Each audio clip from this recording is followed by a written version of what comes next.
जय श्री कृष्ण। और कैसे हो आप लोग? बढ़िया। चलो देखो, आज हम लोग करने वाले हैं ऑर्गेनोमेटेलिक कंपाउंड्स, जिनको हम लोग शॉर्ट में क्या बोलेंगे? ओएमसी। कोऑर्डिनेशन कंपाउंड का टॉपिक है, ये देखना है।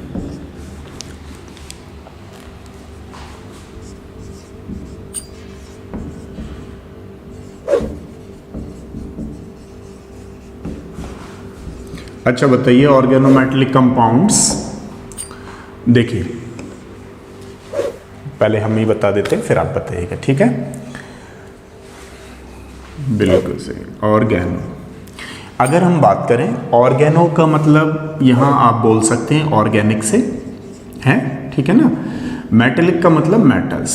जब किसी कार्बन से कोई भी मेटल डायरेक्ट अटैच होता है तो उसको हम लोग ऑर्गेनोमेटेलिक कंपाउंड्स बोलते हैं। या हम ऐसे ही बोल सकते हैं कि जब कार्बन अटैच होता है, पोलर ग्रुप पार्ट जो अटैच होता है, या पोलर कोवलेंट बॉन्ड अटैच होता है किससे?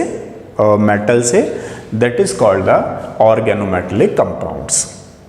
जैसे फॉर एग्जांपल के लिए RMgX, समझ रहे हो आप लोग? ये मेटल है, इसको हम लोग पोलर बोलते हैं। आप लोग जानते हो पोलर पार्ट है क्योंकि इस पर स्लाइटली नेगेटिव आएगा और इस पर स्लाइटली पॉजिटिव आता है, तो पोलर कोवलेंट कंपाउंड बोलते हैं, ठीक है ना। जब कोई मेटल किसी कार्बन से डायरेक्ट अटैच होता है, in that case we can say that is the organometallic compounds. लेकिन ऑर्गेनोमेटेलिक कंपाउंड्स में आपको ध्यान रखना पड़ेगा, पोलर कोवलेंट कंपाउंड्स होंगे, ठीक है। अब जैसे इसको हम लोग कौन सा बोलते हैं? Grignard reagent. This is known as the Grignard reagent. अब अगर हम सेकंड वाले के दूसरा देखें, जैसे मान लीजिए this is known as the Frankland reagent.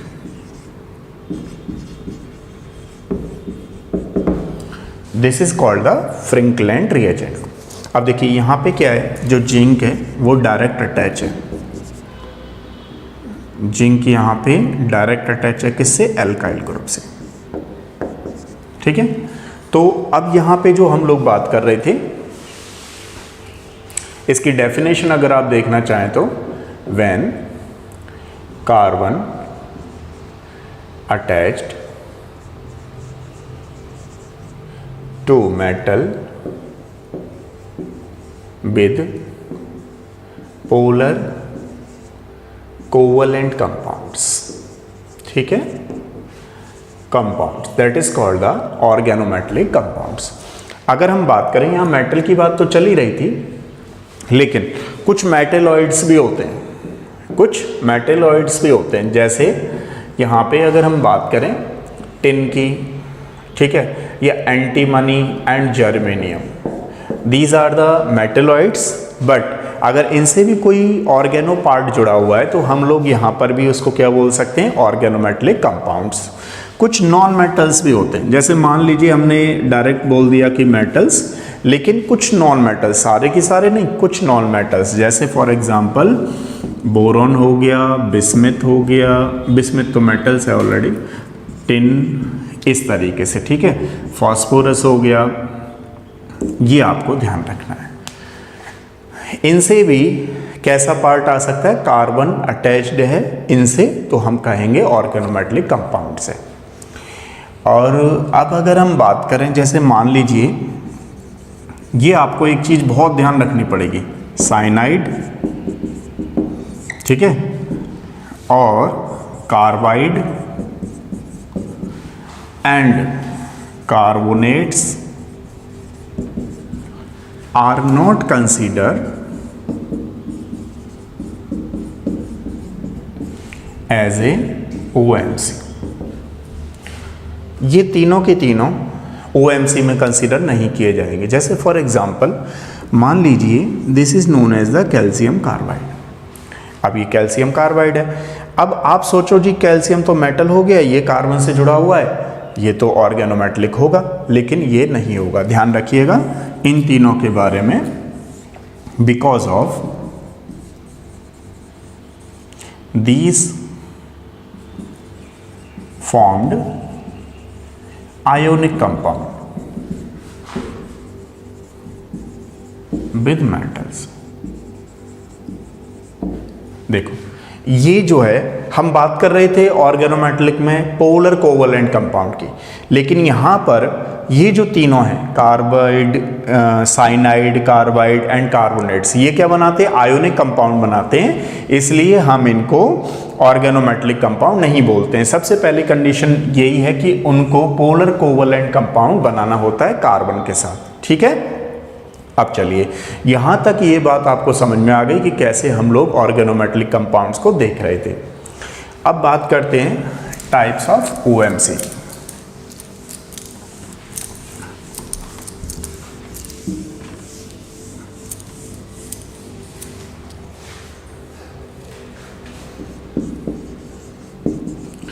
Types of organometallic compounds, ठीक है। अगर हम ऑर्गेनोमेटेलिक कंपाउंड्स के टाइप्स की बात करें तो देयर आर 3 टाइप्स। कितने टाइप के होते हैं ये? 3 टाइप्स के, ठीक है। जैसे एक होता है sigma bonded OMC organometallic compound, एक होता है पाई बॉन्डेड, एक होता है sigma and pi bonded OMC.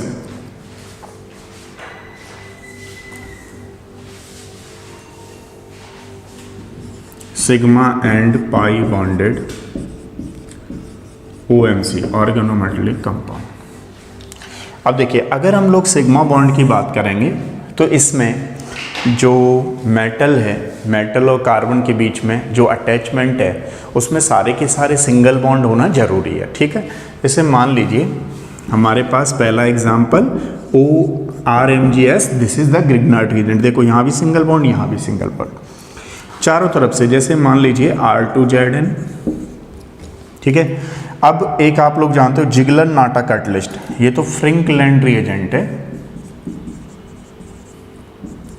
फ्रिंकलैंड reagent, ठीक है। This is known as the Grignard reagent. एक होता है हमारे पास टेल, tetra ethyl lead, tetra ethyl lead, ये एंटी नोकिंग एजेंट है। जब आपको एप्लीकेशन कराएंगे तब बता देंगे टेट्रा इथाइल लेड।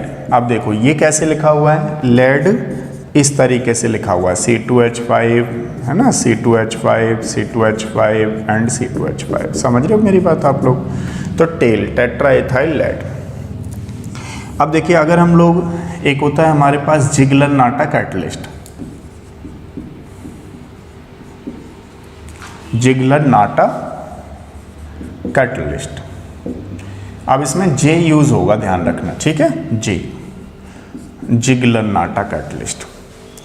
अब Ziegler Natta, sorry Z, Z है ना, ये होता है ना जिगलर, हाँ, जिगलर नाटा कैटलिस्ट। अब देखो जिगलर नाटा कैटलिस्ट क्या होता है कि ये ट्राई एल्काइल एल्यूमिनियम होता है प्लस टाइटेनियम का ये होता है, ठीक है। इसमें आप R के प्लेस पे हम CS3 भी ले सकते हैं, C2H5 भी ले सकते हैं, ये एल्काइल ग्रुप है। This is known as the Ziegler Natta catalyst. तो आप लोग देख पा रहे हो यहाँ पर सबके सब सिंगल बॉन्डेड हैं, कोई भी डबल बॉन्ड नहीं है। उसके केस में हम लोग इसको बोलेंगे सिग्मा बॉन्डेड ऑर्गेनोमेटेलिक कंपाउंड। अगर हम पाई बॉन्ड की बात करें तो ध्यान दीजिएगा, जैसे कि जेज सॉल्ट, जेज सॉल्ट जो होता है KPTCl3, यहाँ पर देख रहे हो आप लोग C2H4 आ गया। तो C2H4 कैसा है, डाई, मतलब इसमें पाई बॉन्ड है, ये परपेंडिकुलर होता है, लास्ट क्लास में हमने बताया था आपको। तो ये पाई बॉन्ड आ जाने की वजह से इसको हम लोग क्या बोलेंगे, पाई बॉन्डेड। जैसे दूसरा एग्जांपल है फेरोसिन। फेरोसिन क्या है हमारे पास, इस तरीके से eta5 होता है ना, इसमें C5H5 का whole twice, this is known as the ferrocene. अब आप कहेंगे सर ये समझ में नहीं आया, तो देखो इसके लिए ना ये सैंडविच कंपाउंड है। सैंडविच कंपाउंड का मतलब ये हुआ जैसे आप लोग ब्रेड वगैरह खाते हो ना, तो ब्रेड के बीच में आलू लगा दिया, सैंडविच बन गया।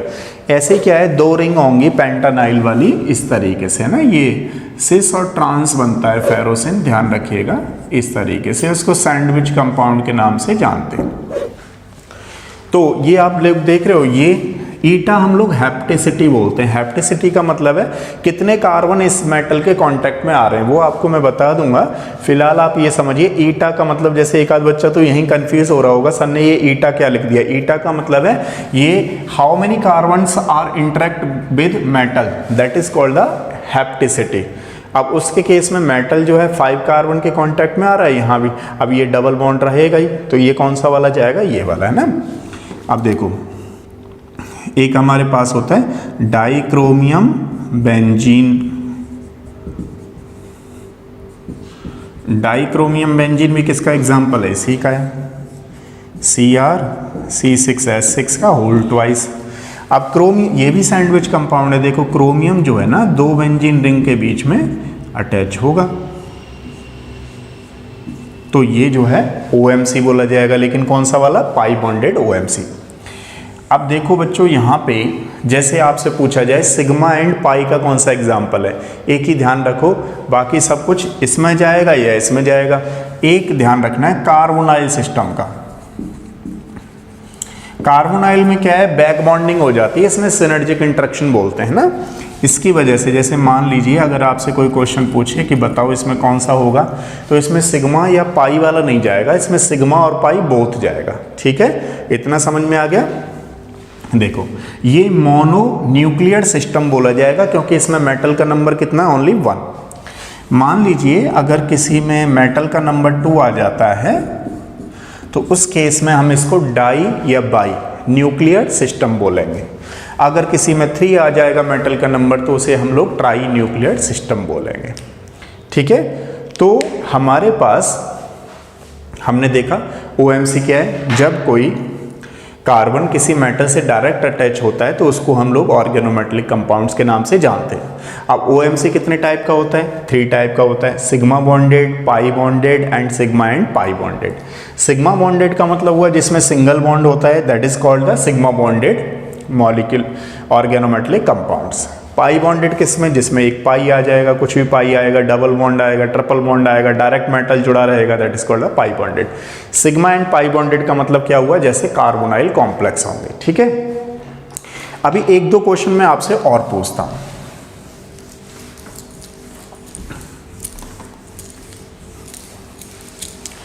जैसे मान लीजिए अगर मैं किसी बच्चे से पूछूं क्या ये OMC है, बिल्कुल सही है, ये OMC नहीं है, OMC का डेरिवेटिव्स है, ऑर्गेनोमेटेलिक कंपाउंड्स का डेरिवेटिव है। आप कहेंगे क्यों, क्योंकि देखिए यहाँ पर कार्बन डायरेक्ट इससे नहीं जुड़ा हुआ, that's why it is organo derivative compounds, not a organometallic, always remember.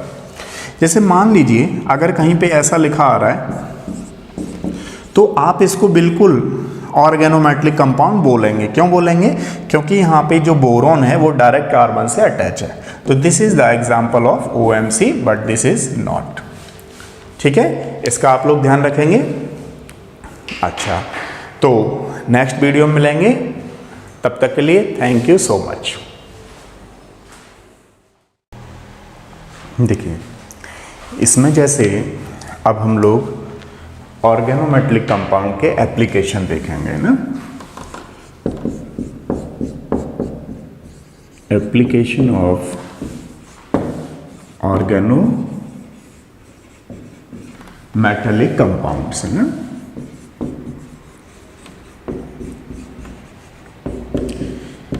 देखिए पहले तो आप लोगों को ये थोड़ा पता होना चाहिए कि होमोजीनियस एंड हेट्रोजीनियस OMC के नाम से भी आ जाता है कई बार क्वेश्चन। तो देखिए एक होमोजीनियस ऑर्गेनोमेटेलिक कंपाउंड्स होते हैं, कौन कौन से, जैसे विल्किंसन कैटलिस्ट है ना, इस तरीके से। इसको ट्राइफिनाइल फॉस्फीन क्लोरोरोहिडियम। दूसरी चीज़ ध्यान रखिएगा इसमें आप लोग कि DsP2 हाइब्रिडाइजेशन होता है, ठीक है। अब देखिए यहाँ पे अगर हम बात करें तो ये होमोजीनियस कैटलिस्ट हो गया, एक होता है हमारे पास हेट्रोजीनियस कैटलिस्ट, हेट्रोजीनियस OMC, ठीक है। तो हेट्रोजीनियस कौन सा होता है हमारे पास? Ziegler Natta catalyst, Ziegler Natta catalyst. अब ये जिगलर नाटा कैटलिस्ट क्या होता है? R3Al, इसको ये कोऑर्डिनेट बॉन्ड बनाता है, किससे? ये ध्यान रखना है ना, टाइटेनियम टेट्राक्लोराइड से। एक चीज़ और ध्यान रखिएगा आप कि ये होमोजीनियस हो गया, ये हेट्रोजीनियस हो गया, ये जो दोनों के दोनों हैं वो यूज़ किए जाते हैं हाई डेंसिटी पॉलीथीन होता है ना एक HDP पॉलीथीन बनाने में, या पॉलीमराइजेशन ऑफ ईथीन के पॉलीमराइजेशन में हाई डेंसिटी पॉलीथीन बनाने में ये यूज़ किए जाते हैं, ठीक है। एक होमोजीनियस का यूज़ होता है, एक हेट्रोजीनियस, अलग अलग यूज़ होते हैं। थर्ड वाला इसका एप्लीकेशन क्या है? देखो जैसे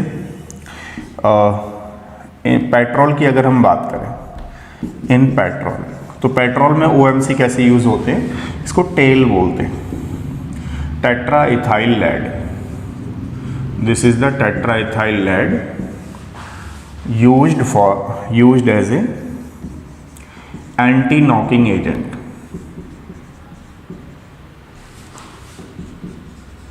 किसकी तरह यूज किया जाता है? ये एंटी नॉकिंग एजेंट की तरह, ठीक है। फोर्थ वाले की अगर हम बात करें, जैसे इनऑर्गेनिक केमिस्ट्री में कैसे यूज किए जाते हैं, है ना। देखिए ऑर्गेनिक में जैसे मान लीजिए RMGX ग्रिग्नार्ड रिएजेंट हो गया, R2CD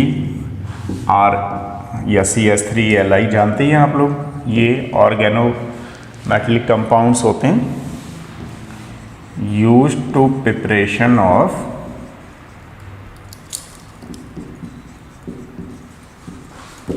almost all organic compounds.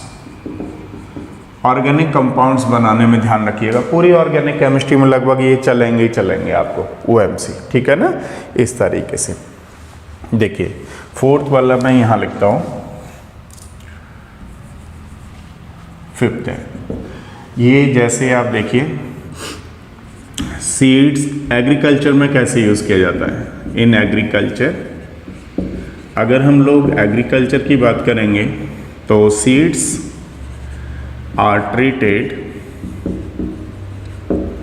with ethyl mercury chloride।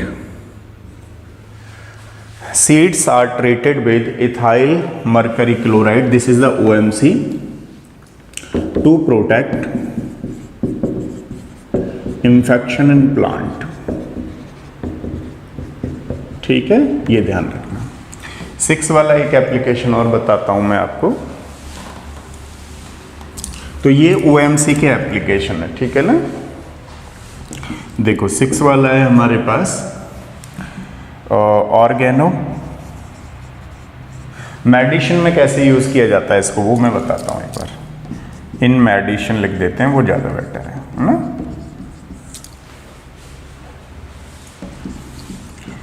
Oregano arsenic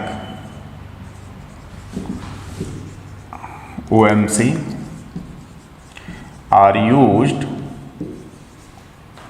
for syphilis disease, ठीक है, ये ध्यान रखना। सिफिलिस डिजीज के लिए ऑर्गेनो आर्सेनिक कंपाउंड यूज किया जाता है, OMC या कंपाउंड, ठीक है। तो देखिए ये थे हमारे पास OMC के एप्लीकेशन, ठीक है। करिए, नेक्स्ट क्लास में मिलते हैं।